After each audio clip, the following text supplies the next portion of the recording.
Okay, this is Apologetics class number 6, actually, believe it or not. And by the way, what we're going to cover tonight is actually something I'm going to share with a group of people tomorrow on the radio. So if you happen to be awake at 12 midnight, Friday night, which is Saturday morning from 12 a.m. to 2 a.m., you could tune in 99.5, we'll be live talking about this stuff. So I'm hosting the show, and it's something I do once a month with a team of people I serve with, and it's really fun. It's quite tiresome because, as you can imagine, you think strange thoughts at that hour, and you get some strange callers. So, yeah. So what I was going to say, if you guys want to call in with your questions, we'll take them. And I'm hosting, so I'll take them. And if I see your name there, I'll definitely get you on live so you can be on the air. Yeah, it's this actual topic that we'll be talking about tonight, intelligent design. Is it call in debate style, or is it like... Yeah, you just call and ask questions, kind of like, what's up with that, you know, or I like this, or whatever. Some people typically don't ask questions. Some people ask questions, but a lot of people just call in and, you know, give their view on something, and we have to cut them off because they go off topic. So that's what happens often, is that people just start rambling. They don't, because we're paying for the program, the airtime, our organization, and so they used to do that for us, but the station won't do that anymore. Cost extra to have another... I guess so, yeah. And I guess we could screen our own calls, but we just stopped doing that too. So whatever, we just let most of them through, and it's really fun. But honestly, like, it's hard to think that late at night.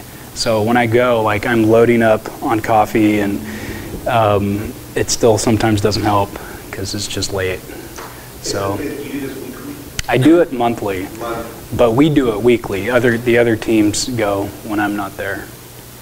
So anyway, that's fun, and that's tomorrow night. So I want to let you know you guys could do that. 99.5 KKLA. It's at 12 a.m. to 2 a.m. And you could always catch the podcast of our shows a few days later on our website, apologetics.com.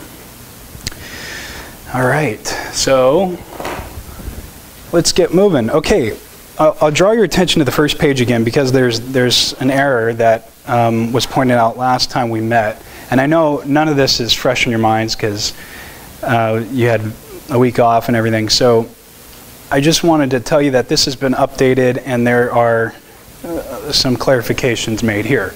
And you could stare at it and look at it on your own time, but I don't want to spend the time to get into it again. But I do want to go ahead and jump to page 10 of 36 of this outline. That's where we will start. 10, actually. And 10 on 36. We left... we handed out a new one that was a revised version of last week's. So if you have last week's, you could throw away page 8 through the rest.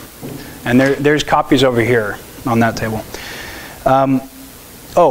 Before we start on page 10, there is also a question that was asked, I believe Christopher, or Chris, on page 8. I revised page 8 to include more of the criteria that is useful in making a good inference to the best explanation, because that question came up and I had only a couple there, and I just said there's a lot more, and I just put a few more there on page 8.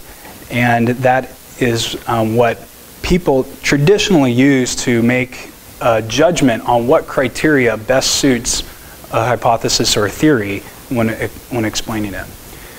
Yes, ma'am. 2012? What? On page? Oh, the first page? Oh, yeah, 2012. Yeah, see, I'm so busy here. I'm in last year. Oh, man, that's funny. Okay, so obviously 2013.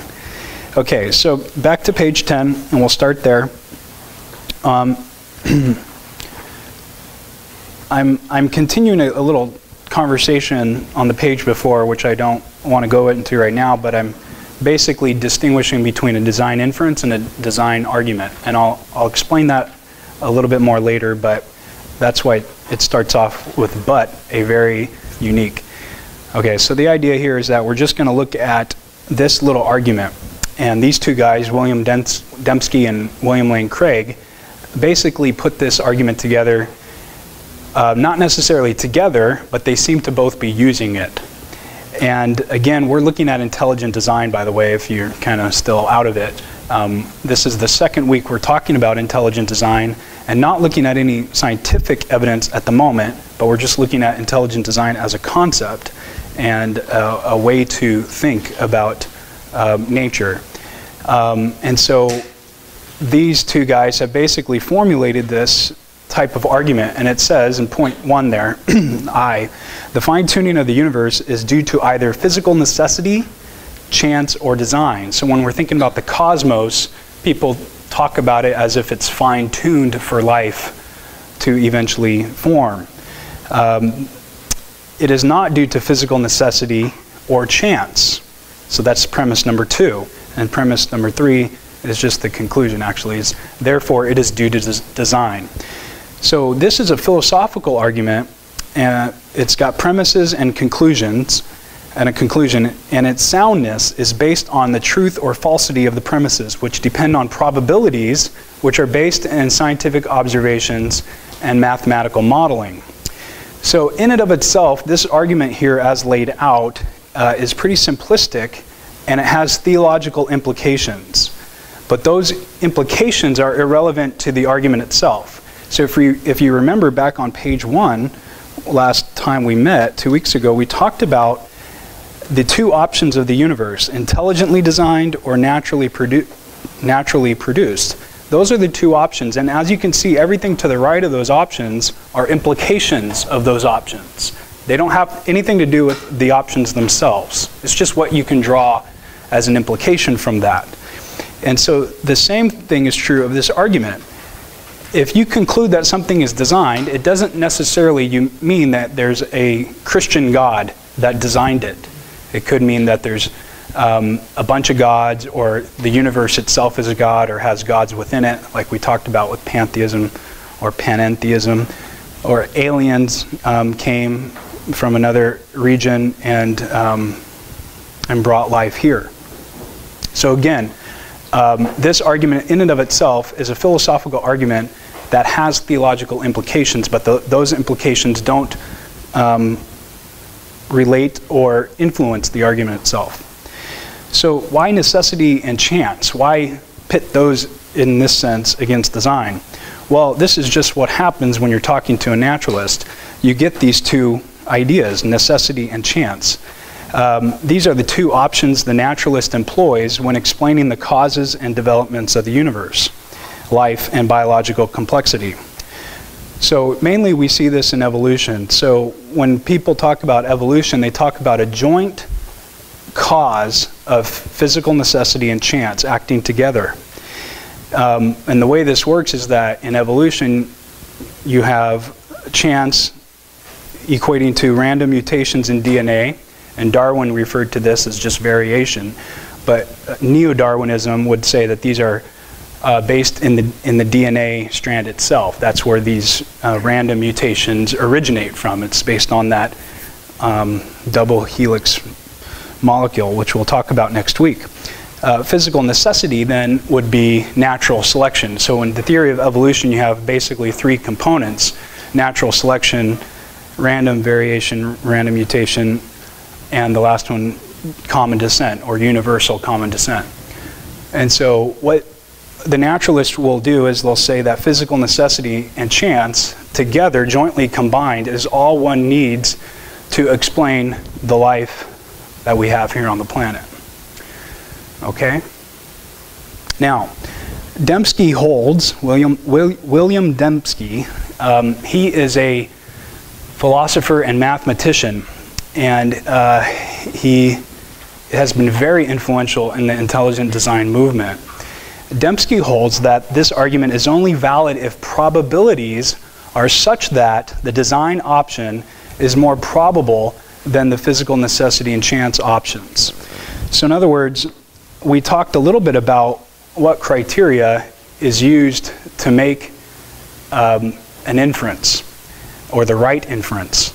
Dembski says you can add this to the criteria. You could add probability. And probabilities are measured mathematically and statistically in relationship to the scientific observations.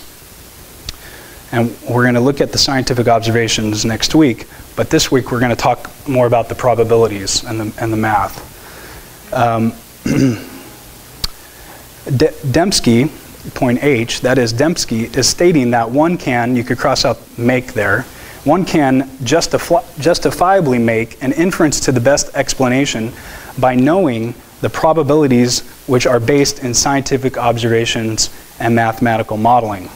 So, for example, design is more probable than chance and physical necessity, therefore is rational to hold to design. So this is kind of the approach Dembski is taking in relationship to the argument here on page 10. So based on probabilities, I would infer one thing over the other. I would infer physical necessity, or infer chance, or infer design, based on probabilities. So if physical necessity is more probable than chance, then I'm going to infer physical necessity. So it's an additional criteria than the ones I just described are on page 8. Any questions about that so far? We're going to talk more about it, but just so far, any questions?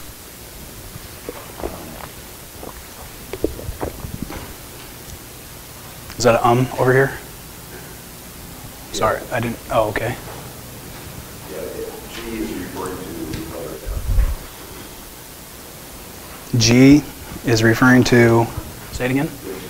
Yeah, Dembski. This argument, the argument. Yeah, the argument on page 10. Yeah. Okay, now, point J, how does one detect design?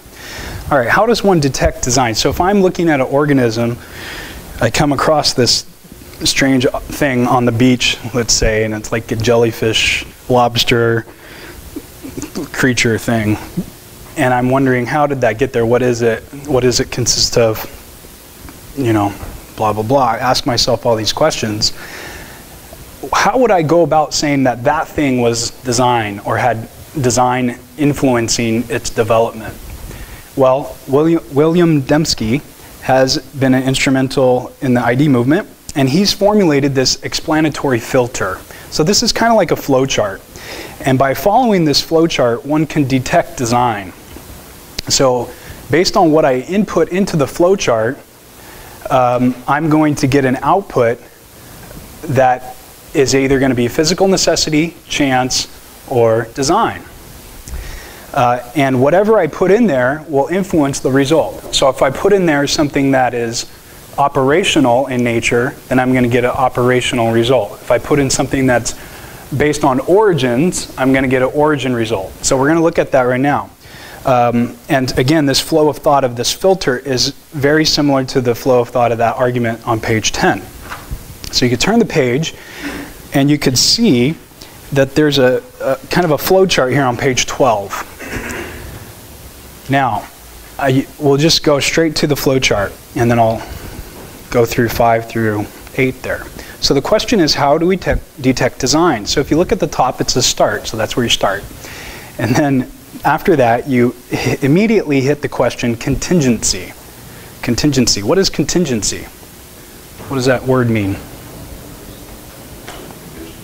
Certain conditions? Yeah. What else?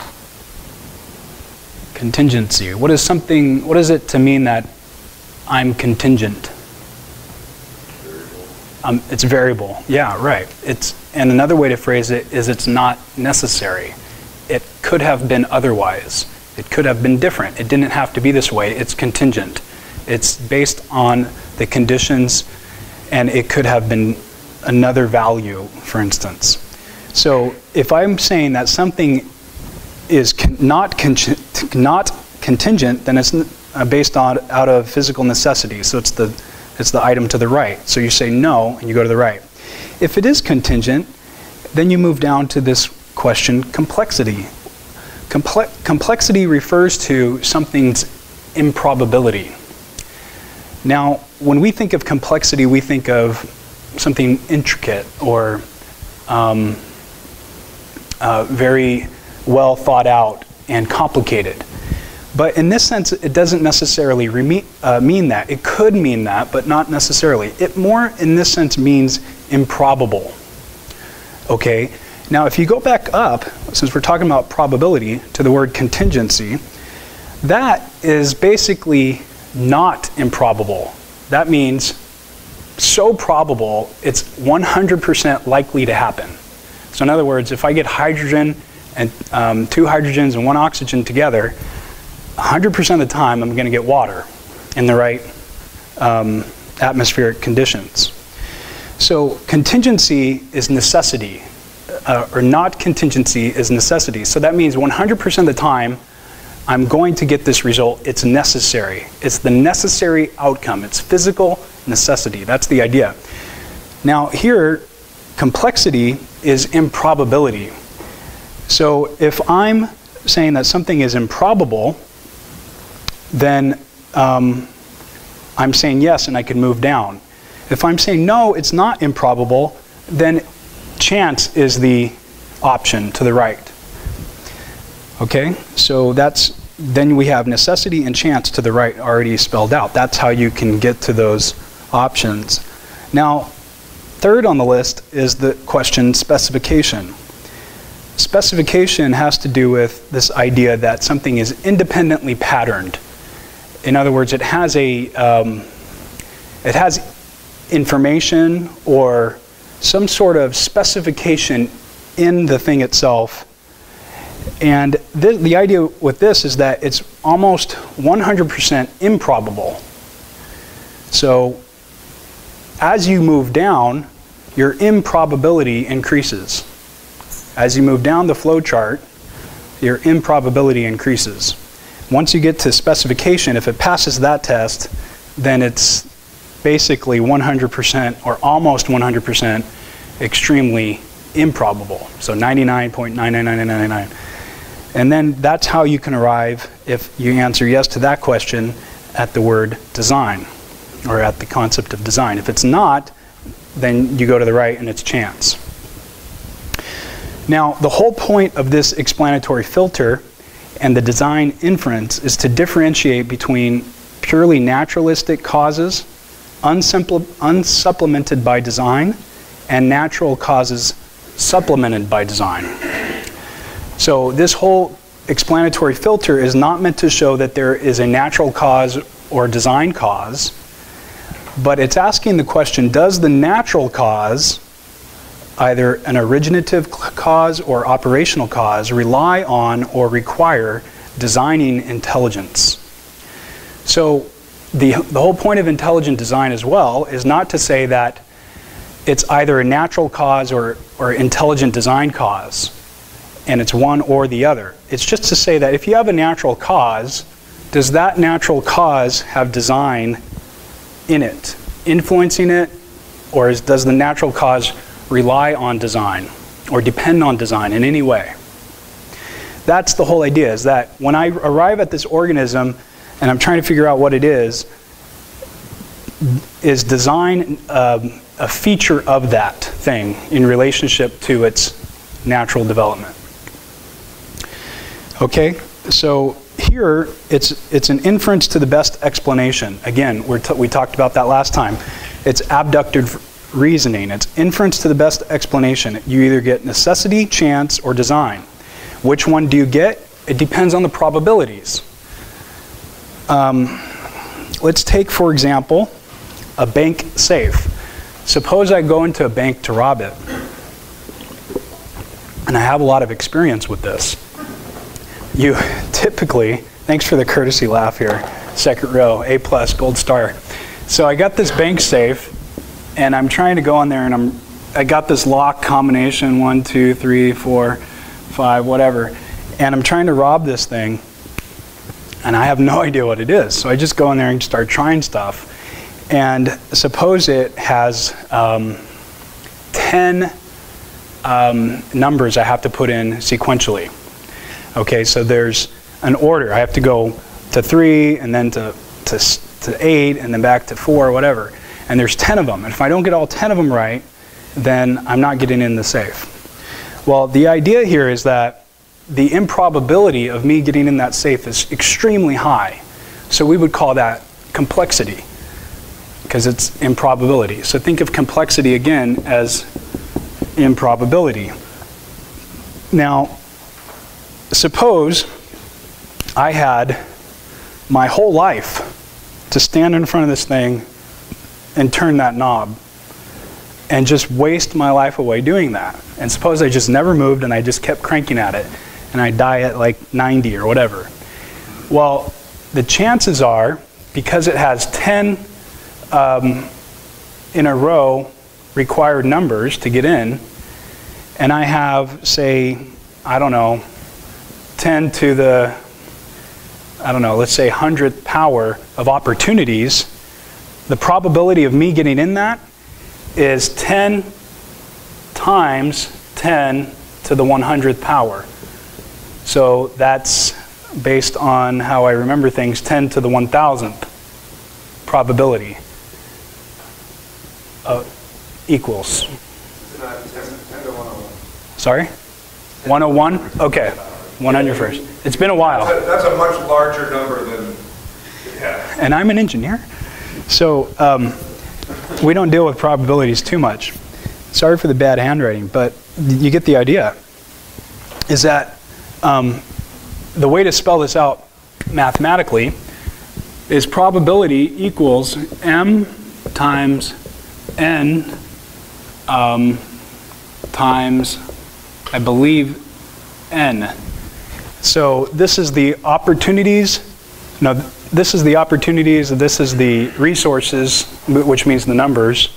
And actually, I think that's just it, the opportunities and the resources.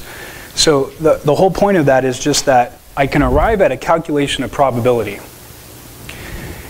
And what happens is, depending on how complex it is, the 10 digits here, that number then increases this number, my probability. Or the way it's actually worded is the 1 over p. So this is, probability is this 1 divided by that. So I have a 1 chance in this many to get that number. That's how you calculate this. And I believe then this is 1 over all of that. That's basically the idea. So of 1 chance in all of that, and all of this many probabilistic resources to open that safe. And we're speaking conceptually here, but I'm trying to just give you the idea, because this is very important when understanding chance, necessity, and design. So again, crude example, but that's the point of it, is that the higher the improbability, the less of a chance that I can actually enter the safe.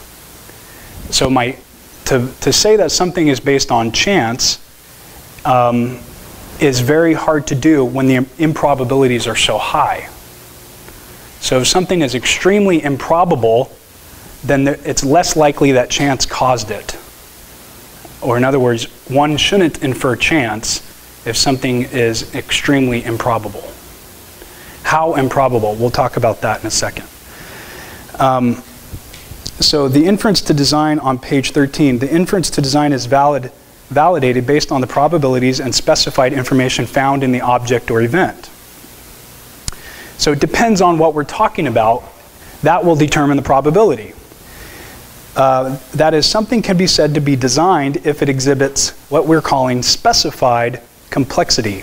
Specified complexity is different than the concept that you may have heard before, known as irreducible complexity, that we will talk about later. This is different than that. This is specified complexity. So again, it's independently patterned, which is specified, and highly improbable, complex.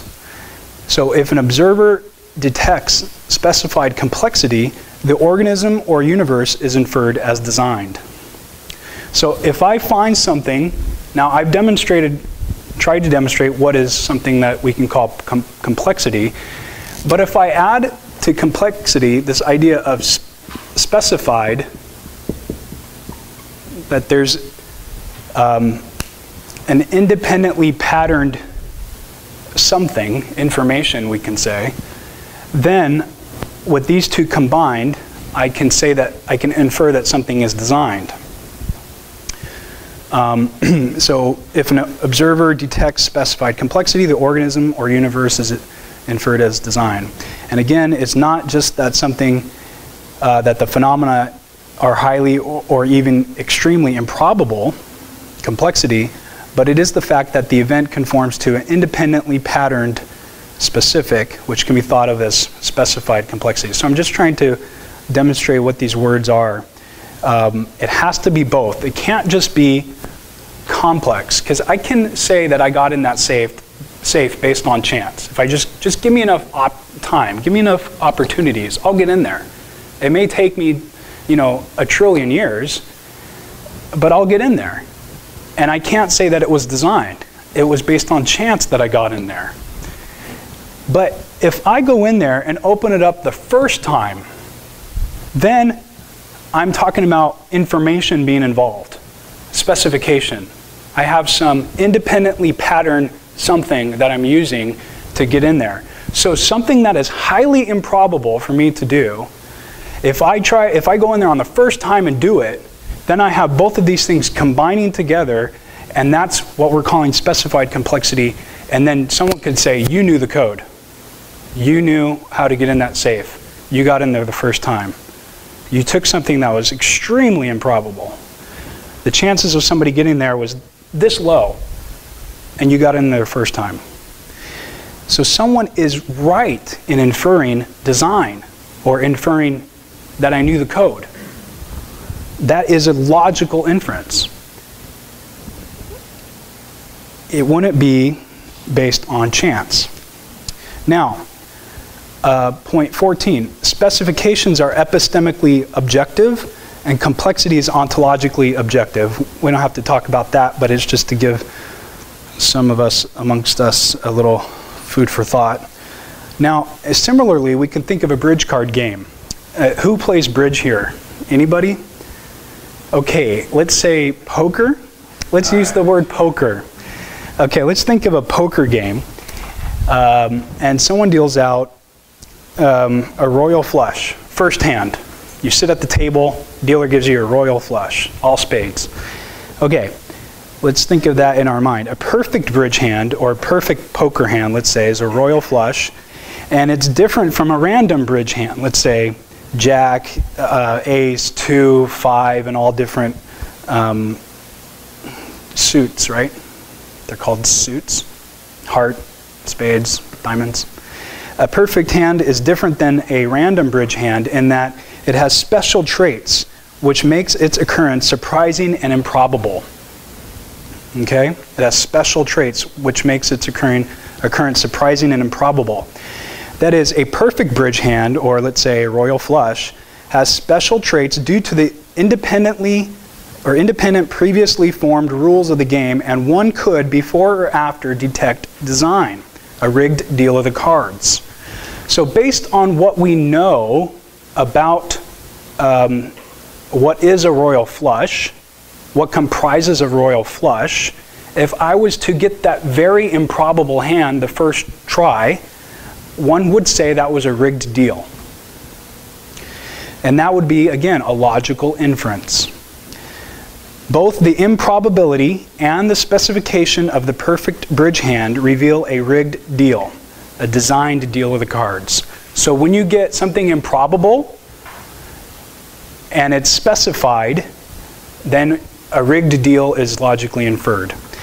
Now, again, it's different than just a random deal. You could say, well, a random deal of cards is, 2, 7, Jack, whatever, and that's improbable.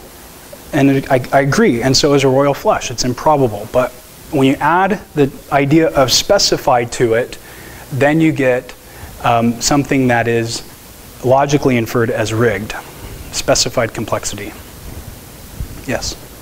So if it's you can end up with any specific thing, 1, 2, 3, 10, or whatever, or a sequence of numbers through probability, but if a specific has a specific point, like you're saying, the royal flush has a certain point to it, in addition to just its appearance as a sequence, the independent variable of having a point, and then the probability gets that. Yeah, point. Are you mean reason, purpose? Or are you saying point like the point? That's what, yeah, I have the same question. Do you mean purpose, or do you mean just specification? I was trying to follow the question. Yeah, it has like a specific, Meaning? I guess meaning. Yeah. Yeah, not necessarily. Weight to that sequence. You could say weight, yeah, not necessarily meaning, but there's something, the term is just, we don't want to move too far from this term, specification. It's very important that we just use that, because we're trying to create a minimal criteria for detecting design. If then we add meaning to it, which it also has, some things won't have meaning, but they can also be designed because they'll have these two. Yeah. The thing about a deck of cards is, like, okay, if I were to take a deck of cards and shuffle it, and the state that it's in after I shuffle it is completely random, that order, that stack has never occurred in the history of ever. But if I were to shuffle it and then thumb through it and find a royal flush, the chances of me having a royal flush in a stack of shuffled cards is thousands of times more likely than the random state that I just created by shuffling the deck of cards.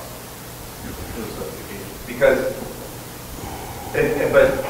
but the completely random state of shuffled cards is so much more unlikely to have occurred than anything else possible. Well, because No. that's 52 cards and the other thing is only 5. So of course you've got to multiply it by how many cards. No, when I shuffle, Increases the probability. if I shuffle a deck of cards and then just lay it flat out on the table, I have thousands and thousands of opportunities to have a royal flush. 5 cards in the correct order. First of all, I've got 4 times because I've got hearts, diamonds, clubs, and spades. And then I've got all these different positions that it can occur in the deck. But when I just take a deck and shuffle it, and it's random, and the state that I set it down in, that order is far more significant. And because it has never occurred, ever, even though the flush that we're talking about, which seems like the chances of me dealing out a royal flush off the top of out of a randomly shuffled deck of cards seems so improbable. It's far more mathematically improbable just to shuffle the cards and have that occur. Okay, so if I understand correctly, you're saying that if I shuffle some cards and I don't deal them, but we just happen to figure out, Lay them flat out, or however. lay them flat out, and in order, Never occurred in the history of the universe. in order, you're saying that the royal flush, if it was in order right there, you're saying that's never occurred in the history of the universe. No, if you just shuffle the deck of cards, Yep. set it down, that order has never occurred. You're saying all 52 cards. 52 The cards. order of the cards. Okay. That order has never occurred. Okay. Okay. And? But to shuffle a deck of cards and then lay it out, and that order, which has never occurred, but then to find a royal flush in there, has thousands of opportunities to occur. Well, you've got 52 positions minus 5, so 47 possible positions that the royal flush could occur if you're not considering a wraparound. And then you've got that times 4, so you've got approximately 200 possible, that a royal flush could occur 200 times more likely than shuffling a deck of cards and having that state. Yeah. Yeah, so, It just, we apply, we for some reason think of that as something more interesting, even though it's far more probable. yeah. Okay. Now, what you just described, is that, where are you going with that? Tell me, is that all that you're trying to say with just right there, or is that? Yeah, well, you're just talking about like what are the chances royal flush. What are the chances? Yeah. And I'm saying far less likely than me shuffling a deck of cards and having that happen. Okay, okay. So you're just comparing something that is improbable with something that is even more improbable. But every time I shuffle a deck of cards, Yep. that improbable thing happens. Yeah, but it only matters if you, okay, so you shuffle it, you got your 52 cards, and then you want to shuffle it again. What's the chances of getting the same one again, right? Is that what you're... What I'm saying is when I shuffle it, what occurs has never occurred before. In each arrangement. Each arrangement, every time you shuffle a deck of cards, Yeah. it has never happened. But it's just But that's your not as chance, useful so who as cares? when it's specified. I think that's the core of this. It's, here. it's But I'm that is saying- chance. But I'm saying that you're describing something that's unlikely. Yes. And I'm saying it's really not that unlikely. Okay, see, When you that's- go- it's all relative, and it's okay. it's actually far more likely than everything I do every single day. Okay, okay. So I get where you're going with that now. So, yeah, if something is improbable and specified, we can infer design, like we talked about. Now, you're just saying that, wait a minute, the analogy that I'm using as a royal flush, and I'm saying that's improbable, you're saying actually that could be probable depending on circumstances. Type of dealing, probable. Is that what you're saying? It's not probable. Okay, it's not probable. So you're agreeing that it's improbable? No. No. Okay, well, let's push pause on that and let's talk about the break, because I'm not sure if I understand fully, but I want to, and I want to make sure me and you understand. But the idea if nothing else, is the analogy is just trying to serve, of the card game, is just trying to serve this concept of something being improbable and specified. And the card game is a way to do that because there's improbability involved, but there's also specification involved too. So it may not even be a perfect analogy, but it's not necessarily trying to. It's just trying to reveal this concept. Now, I think we'd all agree that a deal on the first try of a royal flush is improbable. Now, it could happen easily, just by chance. But the point is, what are the chances? What is the probability of that happening? And so you have 52 cards, and so there's a way to calculate the probability or improbability. So, so that's kind of the idea with that whole card game analogy. It's just straightforward to reveal a concept.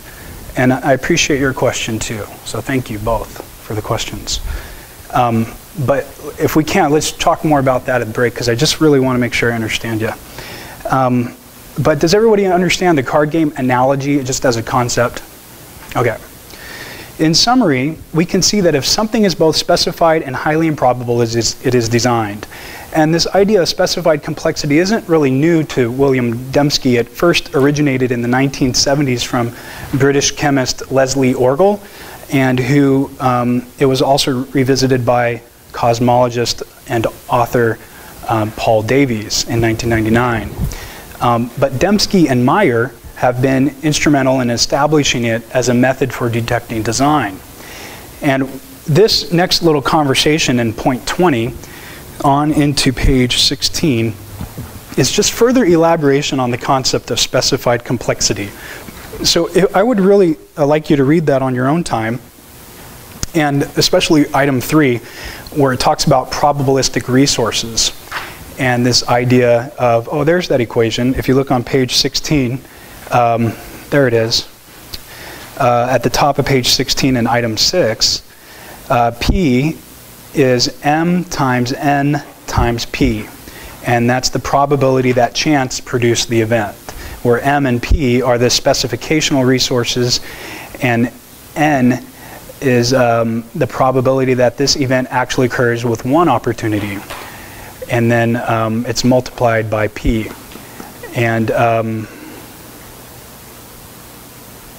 okay, yeah, so P, I can't remember exactly how that goes, but there's a nice calculation. I just don't remember the terms. But it's not very important. It's just that when you have opportunities to do something, the more opportunities you have, the more then you multiply it by the number of probabilistic resources, and then your probability will grow. So the more chances I have to open the safe, the more probable I'm going to open that safe. If I get to, say, the 1 trillionth try, and I've already tried a bunch of stuff, and it doesn't work, well, then I've only got a few more combinations left to go. So it's more probable that I'm going to get in after the trillionth try. So that's the idea of probabilistic resources. The more probabilistic resources I have at my disposal, time, energy to turn it, that sort of thing, the more chances I have I'm going to get in this. My probability increases. The less chance I have, maybe just one shot or one deal of the cards, for instance, and I get that royal flush or I get that combination, then I can obviously say that was a very improbable event. But it happened, let's say. Okay, so let's go down to point K, or item K there. Again, this above discussion in point 20 was just to further elaborate on the concept of specified complexity. How does one rule out physical necessity? So if you look at the flow chart, physical necessity is kind of the first option to the right when you have this concept of contingency. And we're going to look at physical necessity in each area of the science we're going to cover, astrophysics, biochemistry, in the few weeks to come. But for now, I just want to make a couple points on page 17. The point that I want to make, and then we'll take a break, is just simply this. Without even reading this, I'll just explain it the best I can. If I was to have the unfolding of the universe occur right in front of me, or the unfolding of an organism, or the development of an organism, someone who's a naturalist may say, well, that organism or that universe developed naturally, or it organized naturally. And so they would say, well, that explanatory filter is whack. You know, there's criticisms that we'll get to.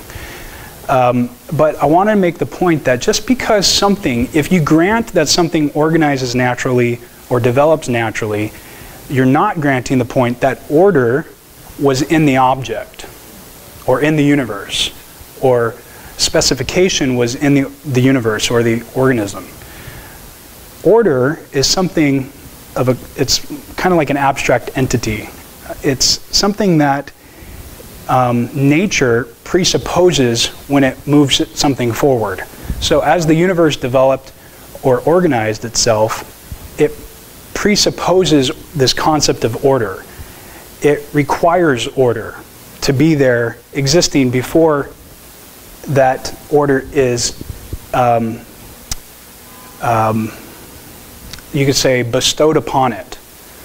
Or it's a transmission of order from one type of a formation of matter and energy to another type of formation of matter and energy. So order is not something that's in the object itself, the universe or the organism.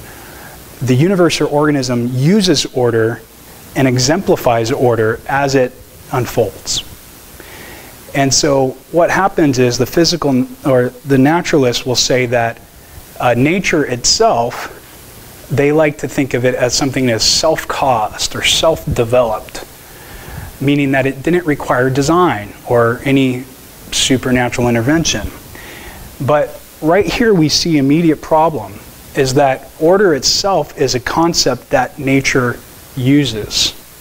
And we can see the transmission or the development from one stage of the universe in its embryonic form, consider the Big Bang for instance, in this tiny singularity, if it originated that way, and the very next stage, we have further development. That transmission of organization or transmission of development of matter and energy that is transmitted from one stage to another requires order. And order is not in the object itself. And the physicalness or the naturalist will try to say that this development or organization that we see unfold is order. It equates to order. It's the same thing as order. And they try to make that move, but we need to distinguish between those things. So next week we're going to talk about, or in a couple weeks, how the origins of life. The naturalist will say that within the chemicals themselves, at the early stage of the earth, you have this prebiotic soup, if you will, with some sort of molecules floating around, and they have inherent in themselves properties that attract themselves to each other, and they are like magnets. They form together, and these amino acids formed and reacted with each other and formed the original proteins. And then from that, there's this development of life. And so that's where the naturalists will try to go. And so I'm just trying to make the distinguishing point here that we need to differentiate between this idea of order in and of itself, like love or number or a color, something that exists that we know it but is not necessarily in the thing, and how the naturalist will try to say that that thing is order, or order is part of that object's essence. Any questions on that, and we'll take a break. Hopefully that made sense. Questions on that? Okay, so we'll again look at how do you rule out physical necessity depending on if you're talking about the universe, depending on if you're talking about an organism. We'll look at that as we come to it. All right, why don't we take a break for 5 minutes, and then we'll come back and we'll talk about ruling out chance. Now, we just talked a little bit about how to rule out physical necessity, even though we didn't talk about it, but we went over that topic, and we're going to talk about that specifically when we get into astrophysics and biochemistry. But we just tried to make that distinction between order not in the thing and order in the thing. Okay, so now chance. Talk about chance. In this explanatory filter, we have the three options: physical necessity, chance, and design. So how does one rule out chance? Okay, well, we ask the question, how small of a probability does it take to rule out chance? So if I say something is 5% likely to occur, is that small enough to rule out chance? Okay, probably not, because that's improbable, but not that improbable. Or we could ask, how improbable must something be for chance not to be inferred? So, if I say that something has a probability less than 10 to the 20th power, is that sufficient to rule out chance? What about 10 to the 30th power? Is that sufficient? What about 10 to the 40th? Is that sufficient? How low of a probability must something be for chance to be ruled out? So let's say that Steve right now starts shooting lasers out of his eyes, for instance. Okay. Yeah, he does it every day. Superman, Cyclops. Okay, and Mark, for instance, he starts shooting spider webs out of his wrist, for instance. Let's just say these guys are doing that at the same time for some strange reason. They feel like this room requires a superhero. Yeah, and so the probability of him shooting laser beams out of his eye are probably 1 out of, say, 10 to the 50th power. Very, very low probability that that's going to happen. And the probability of him shooting spider webs out of his wrist is probably 10 to the 60th power. Now, what is the probability of those things happening at the same time, at the same place, in the same room? Well, what you do is you multiply those probabilities, 10 to the 50th and 10 to the 60th, and you get 10 to the 110th. You add the numerator, not the numerator, the exponent. So now, let's talk about Dembski. He says that, or he basically calculated the most conservative universal probability bound in literature at 10 to the 150th power.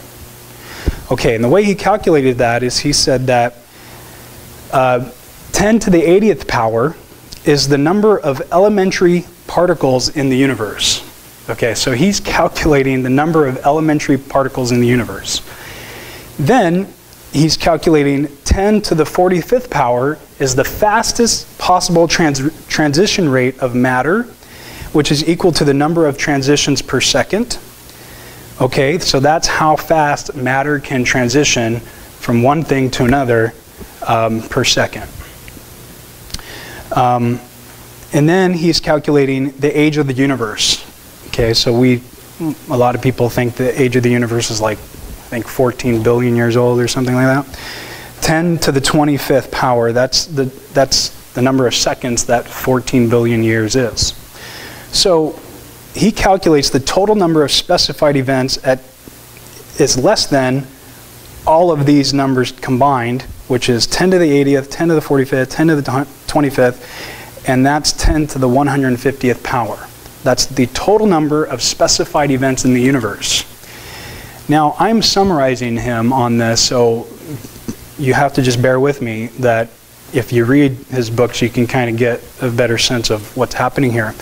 But the idea is that 1 out of 10 to 150th power is the universal probability bound. And that represents the probability of the events occurring when including all of the relevant probabilistic resources that could aid in its occurrence.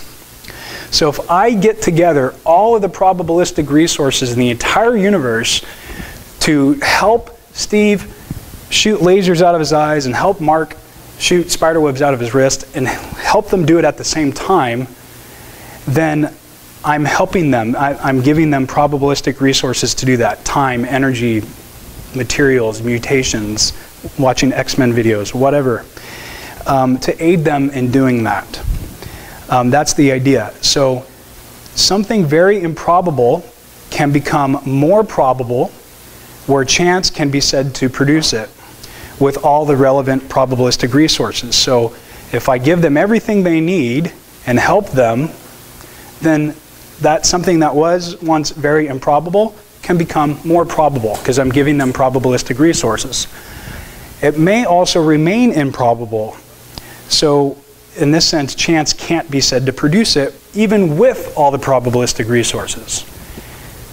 Now, and since our universe has a finite past, we're saying that let's take the standard Big Bang model, for instance, and let's say it comes from a singularity, and we can measure that singularity based on the expansion of the universe and so forth, and we have a finite universe in terms of time and space. There is a limited amount of probabilistic resources available in the universe. Since time began till now, we have only some set number of probabilistic resources, just say 50 bazillion, trillion, million, whatever, some number. Those are the amount of probabilistic resources we have in this finite universe we live in.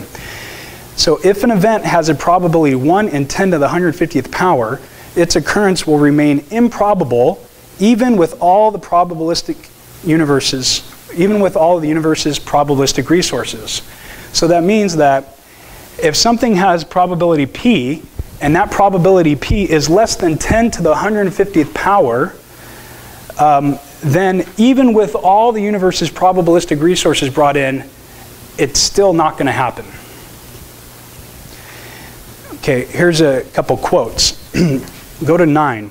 Implicit in a universal probability bound, such as 1 in 10 to the 150th power, is that the universe is too small a place to generate specified complexity by sheer exhaustion of possibilities.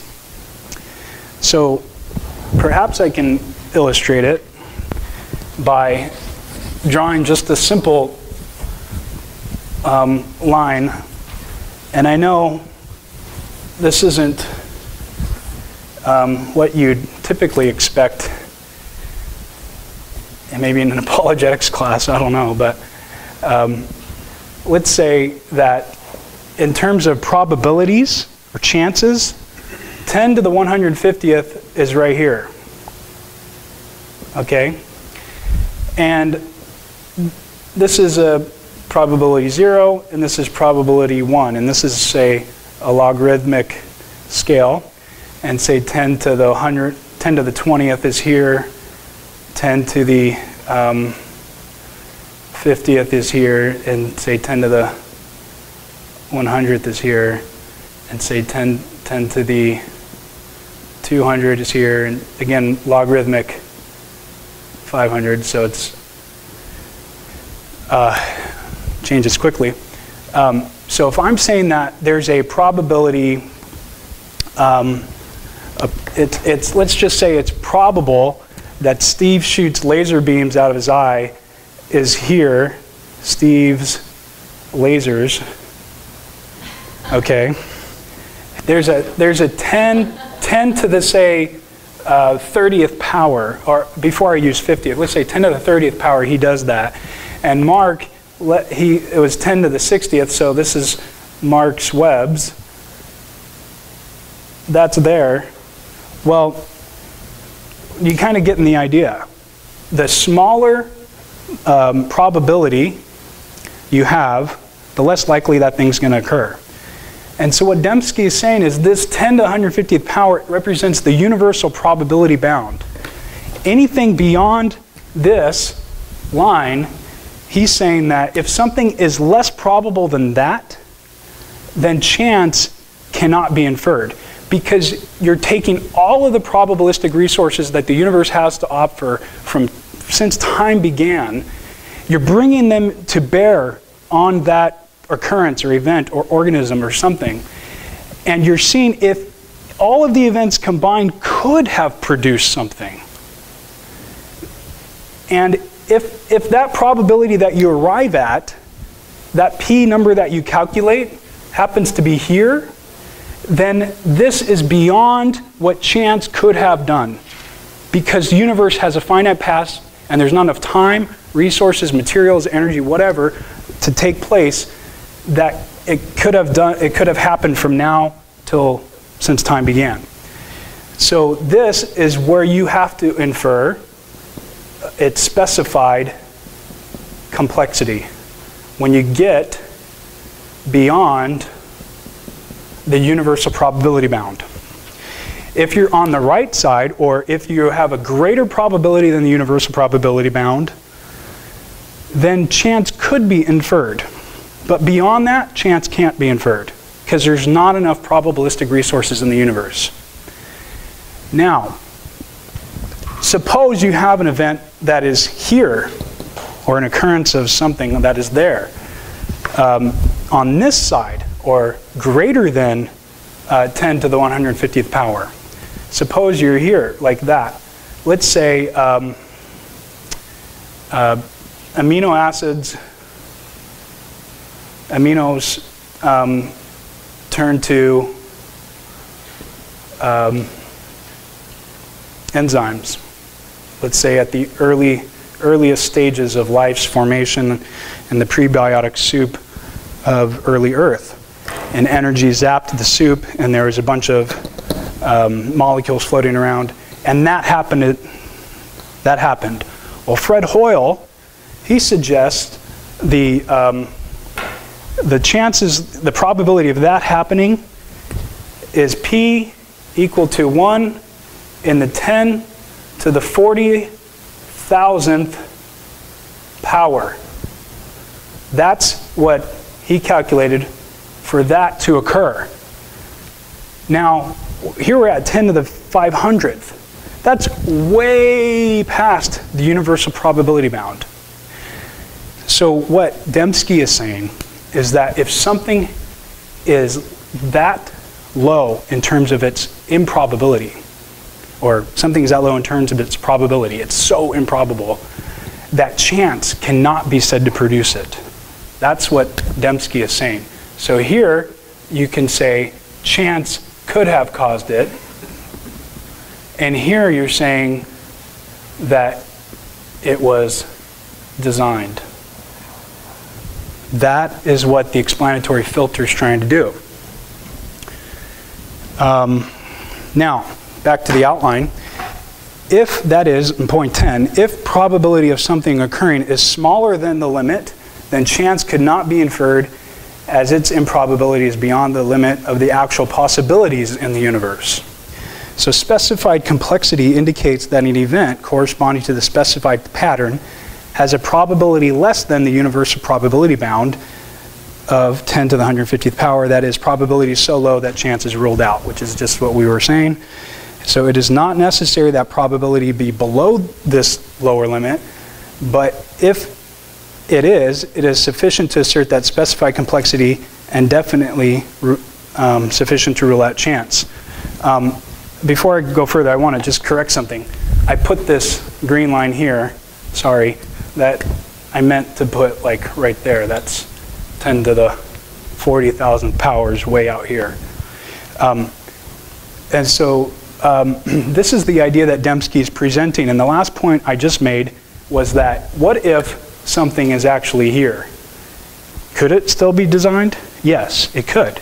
Because it's still specified and highly improbable. Because this again is, the idea is that probability is decreasing. So But something this, you want is still designed. yeah. Yeah, like if I design and build a chair, the chances of me, or the fact that I designed it and built it is 100% chance. But so the idea with this graph is just that improbability increases as you go that way. Probability increases as you go that way. To help you demonstrate that. Now, if something occurs here, could it still be thought of to be designed? Yes. But Dembski's just saying that if it's past this limit, then chance is ruled out. It cannot be chance.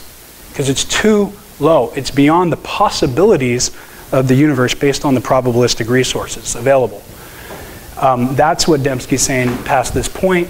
And it still could be, say I calculate its probability and it's 10 to the 90th power, it still could be thought of as designed because it's still improbable. And again, if you remember the criteria as specified complexity, complexity being improbability, improbability is still here. I'm still very improbable when I'm at this point. So this is kind of the idea with how you rule out chance. And to rule it out completely, it has to go beyond this. Something now is debatable in this case. Well, it's that improbable, so chance or design could have caused it because it's just extremely improbable. It's not that improbable, but it's that improbable. So then how do we know if it's there, if it's designed or not? Well, if it's this improbable and it's specified, then we say it's designed. This is just the probability spectrum, not the specification spectrum. If I add in the concept of specification to it, then I have something that's designed. Questions? Yes, sir. You have P equaling that number. 40,000. Where does that number come from? Fred Hoyle calculated, I don't know.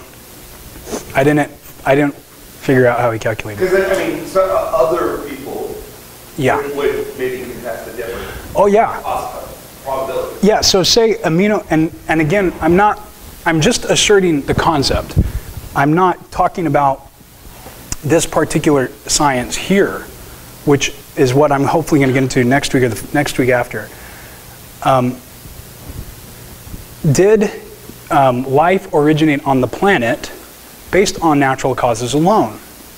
Did amino acids turn into enzymes or turn into more complex molecules forming the cell? Possibly. Possibly. Now, what later on I'll present is evidence that'll show that no, that never happened. And basically Fred Hoyle, Walter Bradley, and Michigan State professor, 3 different experiments that lasted decades each in the last 50 years, from the 70s, 90s, and now, has shown that this didn't occur. Now, I'm just going to briefly cross over that evidence, though, in a couple weeks. We're not going to spend a lot of time because it's just something that I'm pulling out of that. And then others who will argue that this did actually, I'm not even sure if they argue this. Usually the argument is, do more simple chemicals form amino acids? That's usually what people are doing in the lab. Does something turn into amino acids? Not necessarily does aminos turn into enzymes, because that's basically been ruled out, or that's been not shown experimentally. Because this is the huge jump. the thing before it is not much of a jump. Something going to aminos is like, I can't remember what it was, but some chemical 10 to the 25th power. That's the chance of these other chemicals to turn into aminos, 10 to the 25th power. Okay, then aminos to turn into enzymes is much bigger. It's just astronomically bigger chance than this. Then the smaller molecules turn into amino acids. And again, I'm just asserting it for the sake of the concept, but we haven't discussed the science itself. So yeah, we'll hopefully get to that. But I mean, I'm not going to debate one way or other. It's just that certain scientists are doing certain experiments and they're coming up with certain measurements. Yeah. Yes, sir. So I have a hypothetical. Right now we have the most sophisticated man-made roving device on the surface of Mars. Right. And what it's looking for is precursors to carbon-based life.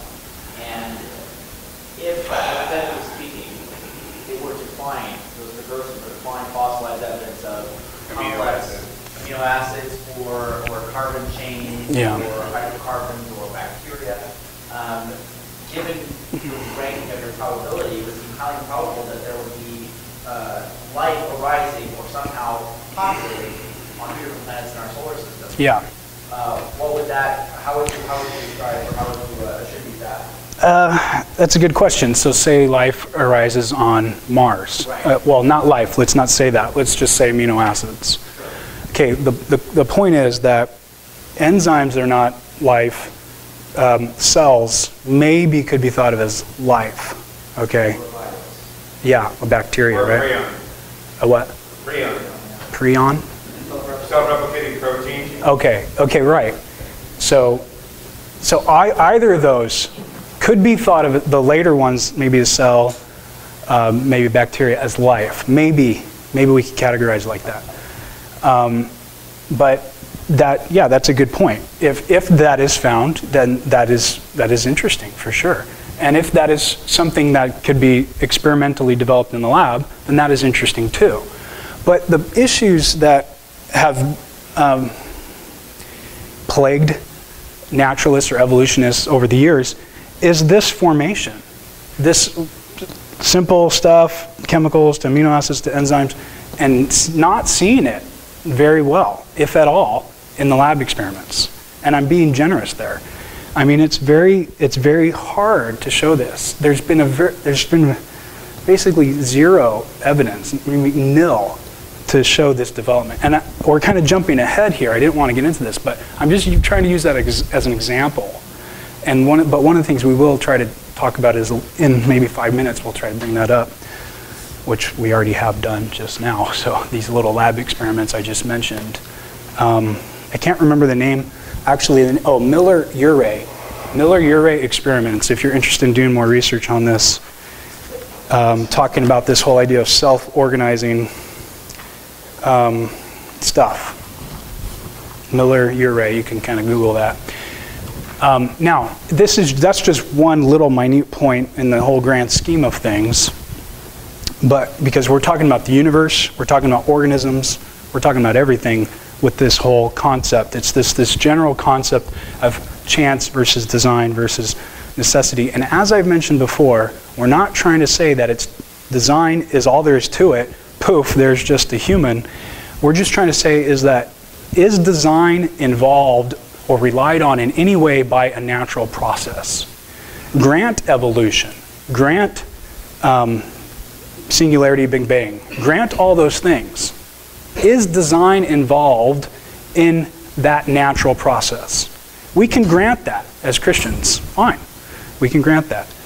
But the question is now, in terms of intelligent design or in the explanatory filter, is design relied on or dependent on in any way by the natural process? Or is it only natural with nothing else involved? Okay. Okay, we're going to skip page 20, go to 21. But is there any other questions on that? Okay. All right, page 21. Now, the criticisms of the explanatory filter have been put forward to show that it is an unreliable method of detecting design. So people just don't agree that this is a good approach. They say, hey, your approach sucks. So criticism number one is that the filter doesn't account for the joint action of chance and necessity as in the Darwinian mechanism. While the response to that criticism is that the necessity node can be thought to be chance at 100% probability. Thus, the filter does account for joint action of chance and necessity as 100% chance.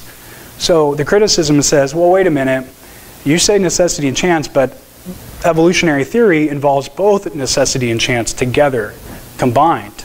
It's a joint action like we talked about earlier. Well, what Dembski is saying, no, necessity is chance at unity, at the one. This is necessity. That's what Dembski says. So he is, in a sense, accounting for the joint action of chance and necessity because he says, this is necessity. This is 100% chance something is going to happen. 100% chance is 1. So he's basically trying to say, no, you can't use that criticism because it does include the joint action of both. So criticism number 2, the filter will incorrectly yield design to that which is merely improbable or geometric or self-organizing. So the critic is saying that if you go into this explanatory filter, this flowchart, you're going to get design for something that is, quote, self-organizing, kind of like this whole idea with these amino acids, or just something that's merely improbable. And the response is that it's simply not true, as the improbable alone will yield chance. The geometric and self-organizing will yield physical necessity. So it does account for this idea that the critic doesn't think it does account for. So the point is that one just needs to have differentiated input when approaching the filter. I don't want to get into all of these criticisms too much, but if one approaches the filter with a certain input, say operational input, you're going to get an operational output. If someone approaches the filter with an origin input, you're going to get an origin output. So I can say, let's say Steve's glasses, use Steve again as an example, are those glasses designed, or how did they originate? So I'm inputting origination at the top, and I'm going to have the result be they originated based on design. If I talk about how did Steve's glasses develop, so operational, they developed based off of design. There was a process someone developed, and it went through those processes and output. You get glasses, designed glasses as an output. So again, if you go in with inputs as operations or origins, you're going to get output as operations or origins. So we have to keep that in mind with the filter, because that could be easily misunderstood. And that's what the rest of this is saying. I'm talking about Fibonacci sequences, which is something that it could be found in nature in certain organisms. They displace this idea of a spiral that goes out like this, and every step along the spiral is twice the previous step, and mathematically it's expressed very eloquently in this idea called Fibonacci sequence. And I can't remember what it is, but it's like 1, 2, 3, 5, 8, 13. Yeah, kind of like that. But the nomenclature is something to do with like n plus 1 times n. I can't remember the formula for it, but it's very eloquent. And, N is equal to n plus n. No, there's other notation. But yeah, that's the idea. And the idea is things like this are found in nature. So if it's natural, then the critic says, well, then this you're going to say is design, but it's just natural. So your explanatory filter doesn't show that it's natural. It's physical necessity. You're going to say it's design based on your filter. And so the response is that no, you have to input you have to go into the filter with the input of operation or the input of origin as a question, and then you could come out with the right answer. So you could say, what caused the Fibonacci sequence could be natural, like how it came from that organism. Because this is kind of like a flower, I think. In nature, you could find it. It looks like this. And but how did the Fibonacci sequence originate? Then you go into the filter. Then you come out with the filter as the Fibonacci sequence originated as designed. So that's the idea. What you go in with as origin or operational, you come out with. Okay, and then criticism number 3, we're going to skip. It's quite intriguing. I'm sure you'll enjoy it on your own time. And then in general, and we'll end with this in about 10 minutes. We'll just cover this and we'll end. Page 24, item M. Frequently, we get a criticism of the design inference. Critics will say that this is just appealing to a God of the gaps. You may have heard that before, the God of the gaps. And so what does that mean? Well, there are some unknowns of science. We'll call them gaps in our collective knowledge as a human race that require further explanation to arrive at a holistic understanding of that field of science. So this is what the naturalist says, who accuses the design theorist of saying, you're just appealing to the God of the gaps. And they say that these unknowns, these gaps in our knowledge, are like many unknowns of the past that we eventually resolved. For instance, earthquakes were not caused by the gods being mad, or eclipses didn't require howling at the moon to be completed for the eclipse to be finished, or sacrificing to fertility gods didn't matter for good or bad rain for crops that year. We've figured this out, that we don't have to sacrifice to the fertility gods and the rain will do what it does. So that is, by attributing causal power to a god, we were ignorant as a human race before. But now that we are educated and developed, there is no need to appeal to a deity for explanations of reality that we are currently ignorant of. So there's some things that we just don't know. We have gaps in our knowledge as a human race. The naturalist will claim that this is what the ID theorists and scientists are doing. They accuse ID proponents of introducing God to cover their ignorance when they should be doing real science that does not appeal to a non-scientific entity when examining the gaps of human knowledge. So this is what ID theorists are accused of, the God of the gaps. And the naturalist will claim that this is just laziness on their part. So whoever is an ID scientist is just being lazy by appealing to the God of the gaps. They're not really trying to investigate the natural cause. So that's the naturalist strategy, is to cast out scientists who they accuse as those who resort to include God as an explanation of what is not yet explained. Eventually we'll figure it out. Just like we figured out there's no fertility gods and earthquakes aren't caused by God being mad. Eventually we'll figure it out and we'll close those gaps in our knowledge. Well, Eugenie Scott, the executive director of the National Center for Science Education, stated that scientists don't agree on how life began yet, and yet is a very important word in science. One should not assume that just because something is not currently understood, that it will never be understood. And the ID proponent suggests that because some models of natural origin of life have been disproved, we must give up our search and seek a supernatural explanation. So this is what Eugenie Scott, a naturalist, a secular person, is saying that the ID proponent is doing. They're just giving up the search and saying a supernatural cause did it. Who cares? We don't care anymore about science. It's kind of what she's referring to here. And so what she's doing, and other naturalists do, they frame the issue with this narrative. And on the next page you could see kind of this idea of how they frame the debate. They say that to answer the question of how to explain gaps in science, the naturalist says this is how it goes. Well, we either explain gaps now with God or future science to explain gaps. So it's either we explain them now, we use God to figure it out, or the naturalist says, well, we're not sure, but later we'll figure it out. Future science versus God now. Or they phrase it out, how to explain complexity in nature. And they explain complexity. They say that we explain complexity now with God, and future science to explain complexity is what they do. So that's how they frame the debate. And this is how they basically try to cast out those who are ID proponents, or even just critics of evolution. They will say, oh, well, you're criticizing evolution. Well, okay, then obviously you don't want to figure this out yourself. You don't want to spend the time to look for a natural cause, so we're going to give you some trouble.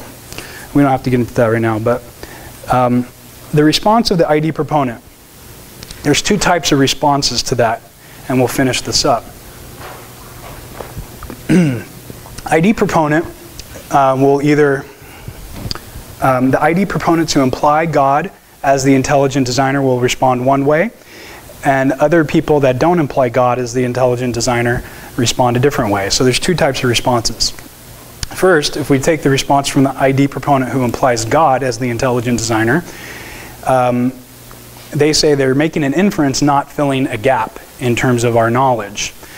And so this is what is not happening, is what they're saying. The ID proponent is not throwing up their hands and saying, I don't know, God must have done it. They're saying that's not what's happening. What the ID proponent is actually doing is making an inference to the best explanation. ID proponents do what archaeologists, forensic detectives, and Darwin did. Given E1, E2, these are evidences that we talked about last time, E3, E4, E5, etc., what best H, hypothesis 1 to hypothesis N, for instance, say 17, best explains them when the criteria is applied. Then the inference to the best explanation can be made, like we've talked about. And so the ID theorist will reject the above narrative as presented by the naturalist and restate it as follows. In terms of the question how to explain knowledge and lack of knowledge in each field, both knowledge and gaps in our knowledge, we can explain this, again, as God is the best basis of all explanation. So again, this is the idea or the response from the ID critic who says that God is implied by intelligent design. So if you look here, you can see that you have, say, different fields of knowledge, science with its gaps, philosophy with its gaps, other fields, morality. All of these fields of knowledge with their gaps.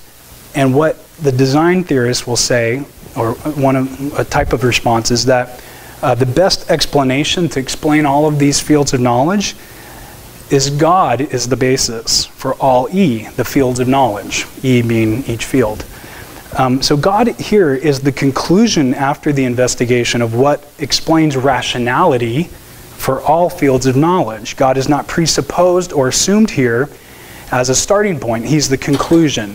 So when we go looking for answers of what best explains E1 through E6, let's say E's are just fields of knowledge, we can look at all these different hypotheses and we could say that God is the best explanation. He's the one that best explains them, how we arrive at fields of knowledge in general, even with their gaps.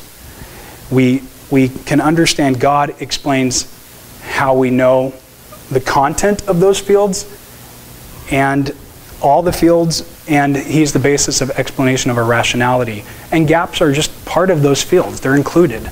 So it's not that he's plugging in the gaps with God. He's saying God is the basis of all explanation itself, explanation itself, rationality itself, so that we can understand the content of each respective field. Whereas, let's say H5, we'll call that naturalism, doesn't have the resources to explain all of these fields of knowledge. We talked about the criticisms of naturalisms before, and the list of unexplained features of the universe and human existence, and how naturalism doesn't account for those things. And so, for instance, like wonder and amazement about the universe is basically, according to the naturalist, equivalent to boredom.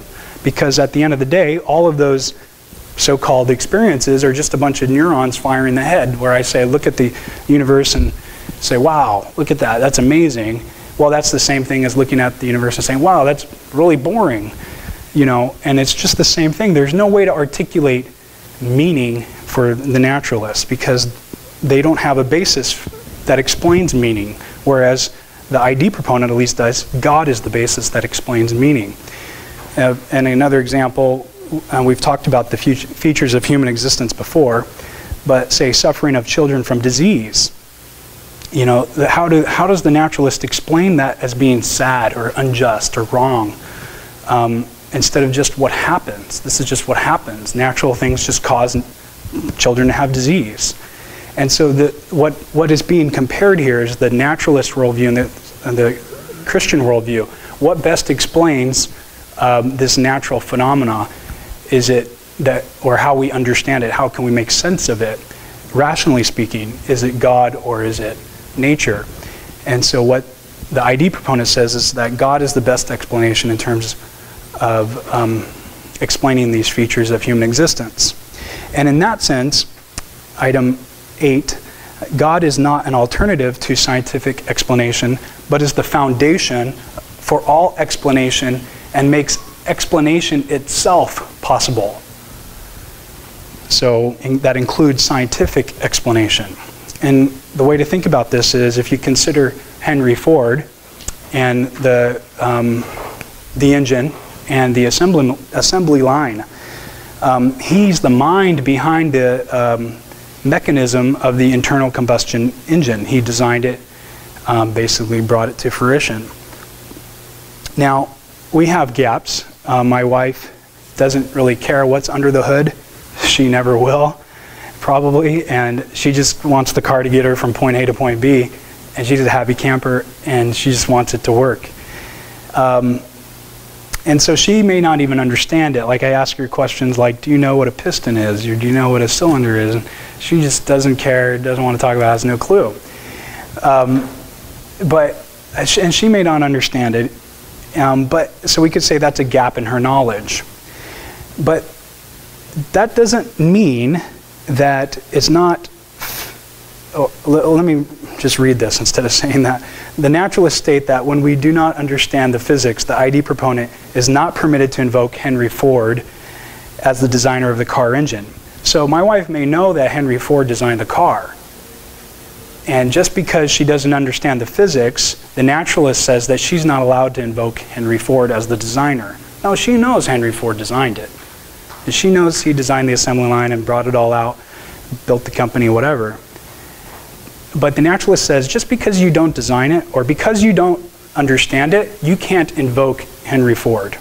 That's what the naturalist says to the ID proponent, which is not fair because that's not what we're doing anyway.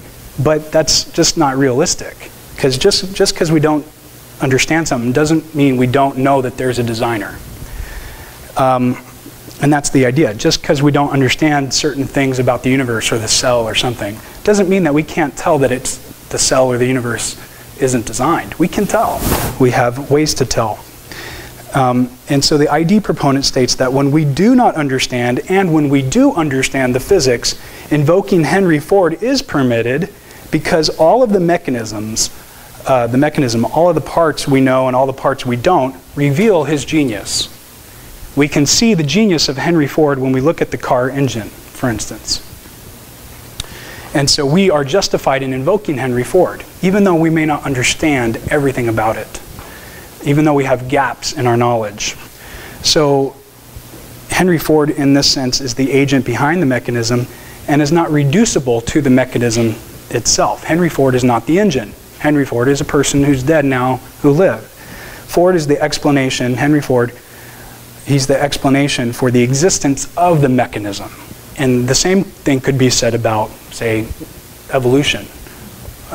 God could be easily thought of as the explanation of the mechanism of evolution, granting evolution is what's taking place.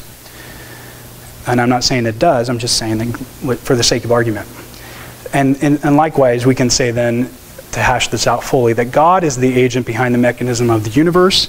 He is the foundation and explanation of it all, including our rationality to do science itself, including our rationality to talk about morality, including our rationality to talk about philosophy or logic or common sense or building a building or such.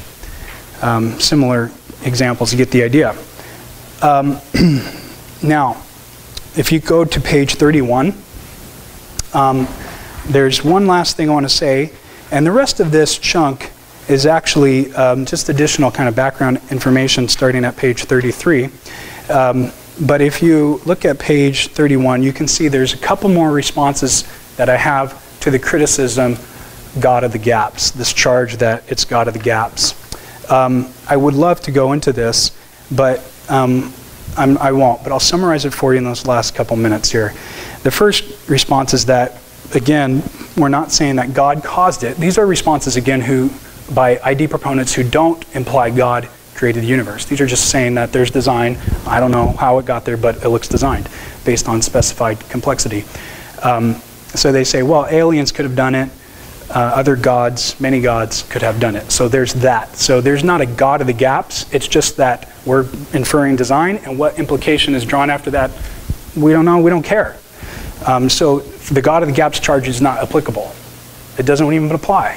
So the naturalist who says God of the gaps, it doesn't work, because most of the time ID proponents don't imply God at all. They just infer design and leave it at design. They don't go the next step. The second thing I want to say is that this charge God of the gaps is really kind of a name-calling thing. Not name-calling like you're a jerk, but more just like kind of meant to be like insulting. Kind of like, oh, this is just God of the gaps. You silly, primitive human. You're just appealing to some god like the fertility gods or the moon god or something.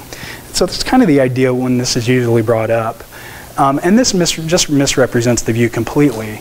It's not a supernatural inference. Again, we could think of it as natural causes, and is design involved, relied on, or dependent on, or required. So supernatural is not even part of the conversation. Appeal to natural causes only is biased, and that's what the supernatural says. If you see that highlighted portion there, do you see that there? Kind of most of the way down. It says, resorting to the supernatural violates a major canon of modern science, explained only through natural causes. Again, this is Eugenie Scott, who's head of the National Center for Science Education. And she says, you can only explain through natural causes. And that, again, is this naturalism just brought out fully. And we can say in response to that, first, there's no inference to the supernatural, but an inference to the best explanation of ID. And second, this statement is based on a priori metaphysical position that has already been shown to be unwarranted as we went through naturalism. So that charge that, oh, you can't infer something that's not natural. You can only infer chance and necessity. You can never get down to the bottom. That's what she's saying. I don't care about your explanatory filter. I don't care about your flow chart. You just can't do that. You can't infer something that's not natural. And again, that's based on naturalism, which is a worldview. It's a priori metaphysical position, not scientific. Now, the next two charges, again, I won't read them, but basically the naturalist is actually guilty of the same charge that he is charging the ID proponent with. He appeals to the God of the future when trying to explain the fossil record and other gaps in our knowledge, such as maybe even this amino acids turning to enzymes, things like that. They're appealing to the God of the future that one day we will figure this out if we haven't, since our evidence at the moment isn't very sufficient. And then the other thing that could be said is that they're also guilty of this charge by appealing to the God of the multiverse, which happens when we're talking about the origin of the universe. And they say that there's a bunch of multiverses, and that's how we explain our universe being equipped for life and so-called fine-tuned. And so they're actually appealing to this multiverse, and I'm calling it the God of the multiverse. And so it could be shown that the naturalist is actually guilty of committing the same fault, if you will. Whereas when they charge the ID proponent with it, it's inapplicable and it's irrelevant to what the ID proponent is actually doing. Okay, so that completes the intro to intelligent design. Next week we are going to talk about biochemistry, this sort of stuff, specified complexity, irreducible complexity, and criticisms of evolution. We're going to get into that in the next few weeks, and we're going to start talking about cosmology, fine-tuning, and we'll even touch on how the universe is said to have originated from the naturalistic worldview. And there's different theories, such as the multiverse, that are out there. And we're going to look at those and show criticisms of those. So those are the next few weeks. So I kind of brought those things up at the very end to kind of whet your appetite and give you some food for thought. And that's kind of what we're going to get into now. We're going to actually start looking at this stuff. Yes, sir? I have a question by way of an analogy. Okay. So I'm hiking through a forest. Yes. And I'm getting tired. Okay. And I think, boy, it'd be really nice if I had some sort of a cane so I can help me get through this forest, right? Okay. And exactly that moment, I happened upon a stick on the ground. And this stick is like the perfect fit. It is the perfect height, weight, depth, it's bent the perfect way. There's like a knob on the top that comes off to the side. It's got little spaces, perfectly spaced for my hand for each of my knuckles. Okay. It has like another knob on this side that has like a horseshoe shape so I can hang my canteen on it. It's like perfect. And I think if I went into a workshop right now to build myself a cane for walking, I would not be able to make myself a more perfect cane. Okay. Right? Perfect, flawless. Yeah. Is it rational for me to conclude? Well, given the laws of probability and the odds of me finding or making even something this perfect for my own walking style and hand and everything else, is it rational for me to conclude, well, there must be a benevolent, omniscient force, supernatural force in the universe that knew I was going to be walking, and at this very moment I would feel this tiredness and need a cane of some sort? Or is it more rational for me to conclude, well, I know it's highly improbable, but given the number of forests on the planet, the number of trees in those forests, the number of branches on those trees, the number of branches that fall off those trees, even though it's very, very, very improbable, it is still more likely that that this branch formed naturally and just happened to be here when I came by. Which is the more rational way to do that? That's an interesting question, because what it's tapping into is this idea of, I think you're making an analogy of someone can infer design or someone can infer chance. Right. And so, but here's the interesting thing is that this design inference approach, based on the explanatory filter and that other argument structure I pointed out at the beginning, it's not talking about analogy, like, for instance, Paley's watch, if you're familiar with that. So it kind of sounds like that, how you presented it. And so that's the classical teleological argument for design. It's a philosophical argument made from analogy. And Hume, if you may recall, talked about that, and many people say Hume refuted it, but many other people say, heck no, Hume was terrible, and here's why, you know. So this whole philosophical argument for the existence of God as a teleological argument is actually not what's happening in this approach that I'm presenting. But you are presenting the teleological argument for God that William Paley brought up a couple hundred years ago. Now, the reason why I'm not talking about that right now is because Hume responded to that, and then there was responses to Hume. And so that's a whole philosophical conversation, and it takes a long time to draw it out.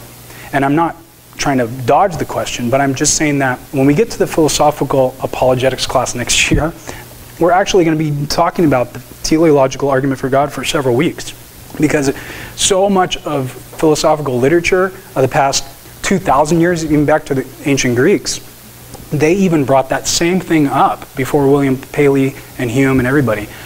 And so there's just an ocean of literature out there on that, the analogy. Now, the last page, I do bring up this analogy thing, which is exactly what you said, right there on page 34. It says argument from analogy, and you just spelled it out. And so one intuitively, my quick response is one intuitively would say, oh, that's design, because look at it, it's got everything there. But someone could say, well, yeah, but obviously it fell from the tree and made this dent in the leaves. You know, we could see that it's not. And so there's criticisms of Paley's classical teleological argument that are good criticisms, but then there's also really good responses. And so, you know, that's just a long conversation. But it's a good, I mean, you're bringing up something that is exactly where I would like to have touched on with page 34 and 35. And you can kind of see my little flow of thought there, but it's just such a huge conversation. But that's not what's happening here. I'm just trying to, it's a great question. I'm trying to point out to the class, but this is a different flow of thought than that. Yes, sir.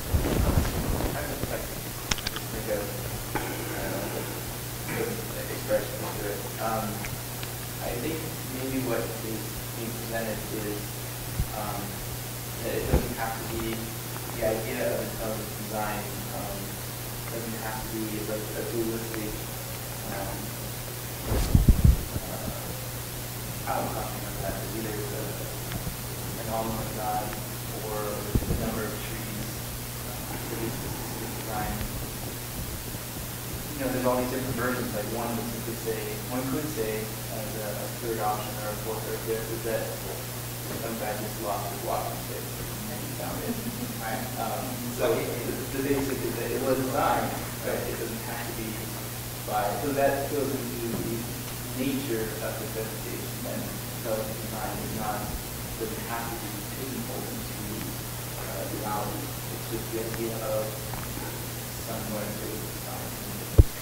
What about the times when like something that occurs in nature is detrimental to the organism? Like the appendix, or you have animals where they have teeth that continually grow, and So one of the first things we said about design, if you remember last week, and I don't mean to short circuit your question, but I think I know where you're going, is just that one of the initial misconceptions is that intelligent design means optimal design. And Michael Shermer, who you may know is president of Skeptic Society or whatever, he brought that up in a radio interview. But that's exactly not what intelligent design theorists think. Intelligent design doesn't mean so intelligent that it's optimal. It's not that. Optimal design is not intelligent design. I mean, like something it's detrimental even, yes, detrimental. Because again, all intelligent design is doing is saying, does naturalistic processes rely on this design idea or not? And so there could be detrimental features of the universe. In fact, many called there's certain parts of junk DNA. But now we know that what we thought of as junk DNA is not junk DNA. It actually has a purpose. Okay, so, but to the point, well, how could something be intelligent designed if it's not optimal or if it's detrimental? Well, intelligent design doesn't depend on this concept of the design being perfect. It just says, does it have design? And if you think about it, nothing is optimally designed. And I work in structural engineering, and I could tell you that for sure. I work for the biggest engineering firm in the world, and I've been doing it for 10 years. Nothing is optimally designed. All of resources are misused because of other issues. There's give and take. Sure, but it's not up to design, but you wouldn't put a button on, like if you were building a building, you wouldn't put a button on it that causes the entire building to explode, and it happens on a random time. Like you wouldn't. Okay, well then when someone brings that up, I think that the ID proponent will talk about, well, what is that? Let's talk about that, and start looking at the thing itself, and take it by case basis. Yeah. Okay, I'm going to conclude because people are falling asleep over here. She's falling over. All this stuff is happening. It's chaotic. Okay, let's do something real quick. Dear Lord Jesus, thank you for tonight. We pray that you would help us get out of here safe and sound and keep our sanity. In Jesus' name, amen. Thank you.